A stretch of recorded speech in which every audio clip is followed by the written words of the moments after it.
రాజన్న సిరిసిల్ల జిల్లాలోని వేములవాడలో మహాశివరాత్రి ఉత్సవాలు ఘనంగా జరుగుతున్నాయి. రాజరాజేశ్వర స్వామి ఆలయ విస్తరణ పనుల నేపథ్యంలో అనుబంధ భీమేశ్వర ఆలయంలో దర్శనాలకు ఏర్పాట్లు చేశారు.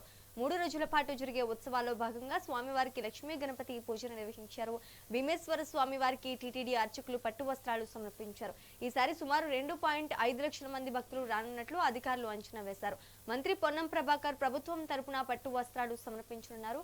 ఇక ఈ నేపథ్యంలో ఆలయాన్ని విద్యుత్ దీపాలతో అలంకరించారు.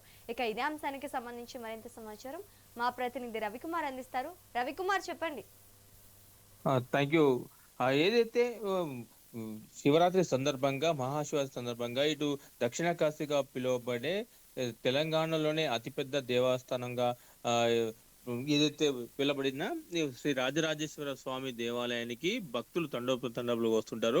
అదే విధంగా ఇటు 2 తెలుగు రాష్ట్రాలతో పాటు ఇటు చుట్టుపక్కల ఉన్న రాష్ట్రాల నుంచి కూడా భక్తులు అయితే దర్శనం చేసుకోవడానికి వస్తుంటారు. అదే విధంగా ఇటు శివ భక్తులు కూడా ఉంటారు. అంటే శివమాల ధరించిన వాళ్ళకి ప్రత్యేకంగా వాళ్ళకి క్యూ లైన్లను ఏర్పాటు చేయడం జరిగింది.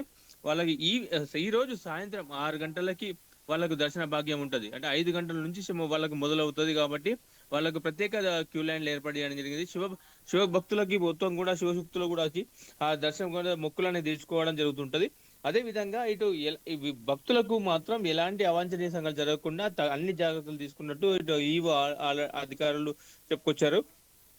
వారికి అంటే ఇప్పుడు ఏదైతే ఎండ తాకిడి కొంచెం పెరిగింది కాబట్టి చల్వ పందెలను కూడా ఏర్పాటు చేయడం జరిగింది. క్యూ లైన్ల పైన కూడా చల్వ పందెలతో పాటు మంచినీటి సౌకర్యంతో పాటు ఇటు ప్రత్యేకంగా ఏదైతే ఇటు ఎవరికైనా అస్తవస్త అయితే మాత్రం అలాంటి జరగకుండా ఉండేందుకు కూడా ఇటు మెడికల్ కు సంబంధించిన దాదాపు అన్ని ఏర్పాట్లు చేయడం జరిగింది.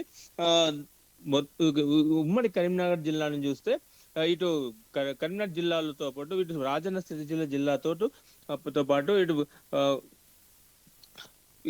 కరీంనగర్ లో ఒక పురాతనమైన 1000 సంవత్సరాలు అంటే దాదాపు 100 సంవత్సరాల చరిత్ర గల ఏదైతే శివాలయం ఉందో అక్కడ కూడా నిన్నటి నుంచే కొంచెం భక్తుల తాకిడి పెరిగిందని చెప్పుకోవచ్చు.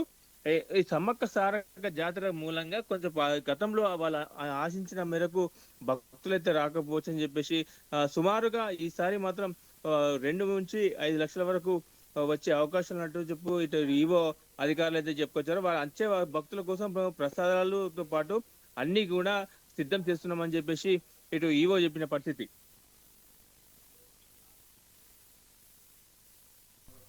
Right, thank you for the update, Ravikumar.